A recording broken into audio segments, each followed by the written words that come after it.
Hey y'all, welcome to Math Rescue.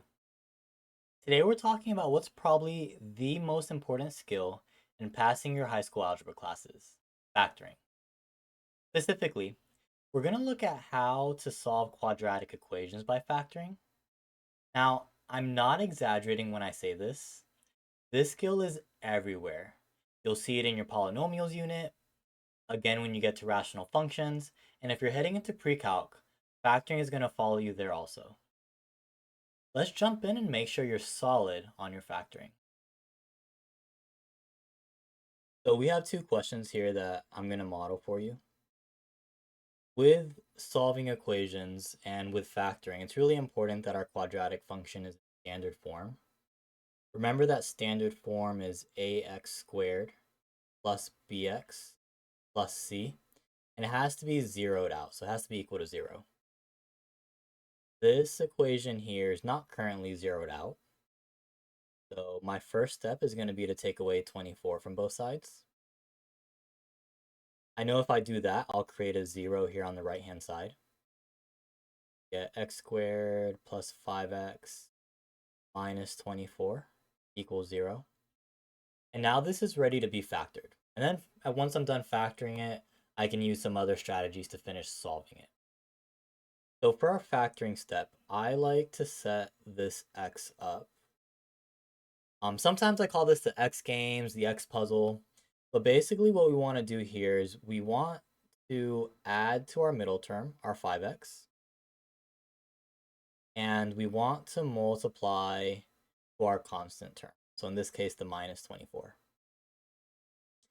From here, I'm going to think about two numbers that could add to 5, and those same two numbers need to multiply to negative 24. So I think for a bit. Maybe I can't figure them out. Maybe I'm kind of struggling to uh, observe what might create that relationship.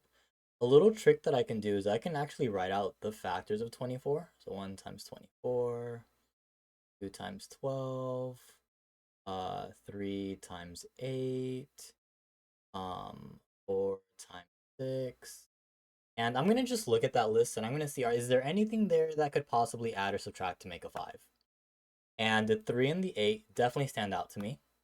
So I'm going to go ahead and record them, 3 and 8. Now, in order for it to actually make the 5, it needs to subtract to make 5. So I need to make the 3 the negative quantity. So let me just test it really quick. Negative 3 times 8 makes negative 24. That is perfect. Negative 3 plus 8 makes 5. That works as well. So these are the two numbers that I wanted. Because this is the shortcut version of factoring, I can just go ahead and grab these two numbers. And these are going to be my factors. X minus 3 times the quantity x plus 8. And all of that is still equal to 0. Here's where the solving part comes in. So I can use what's called the zero product property. I like to say ZPP for short. And basically what ZPP allows us to do is because both of these factors are multiplying to make a 0, both of the factors, or one of them, must be 0. So I can say x minus 3 could be 0, and x plus 8 could be 0. And then from here, I can go ahead and solve these linear equations that I've now created. So I'll add 3 to both sides. I get one of my solutions as x equals 3. And then over here, I'm going to subtract 8 from both sides. So I end up with a solution of x equals negative 8. All right, let's go ahead and start the second example. So this one's already been zeroed out for me, so I could just get straight into factoring, and then my second step, ZPP. So for the factoring step again, I'm going to set up that little workspace with the x. Want to add to the thing on the bottom, multiply to the thing on the top. So in this case, my x term is negative 7x. I'll go ahead and record my x term on the bottom. That's what we're going to be adding to. And then I want to find two things that are going to multiply to 10. My brain kind of clicks on this one, and so I don't need to show the factoring tree for 10. I'm just going to go ahead and record 2 and 5. Now, if I do 5 take away 2, that's going to give me a 3. I don't want it to add up to 3. I want it to add up to 7, specifically negative 7. So what I actually need in this case is for both of these to be negative. And I'll just double check that that works. Negative 2 times negative 5 does give me a positive 10. It's looking good so far. Negative 2 plus negative 5 gives me negative 7. So this is exactly what I wanted. Because we have our shortcut version of factoring, I can go ahead and just record our factors here. So x minus 2, x minus 5, that's still all equal to 0.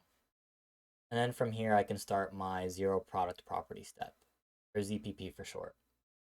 So we set both of these linear factors equal to 0. And now I can go ahead and solve both of them. So we get one of our solutions is x equals 2. And we get another solution, x equals 5. So you might have heard me referring to this as the shortcut version of factoring. This is all possible because our leading coefficient is 1 on the x squared term. So an invisible 1 right here, invisible 1 right here. I'm going to share another video that covers the longer version of factoring, but a lot of the steps are going to be really similar. Good luck in your algebra classes.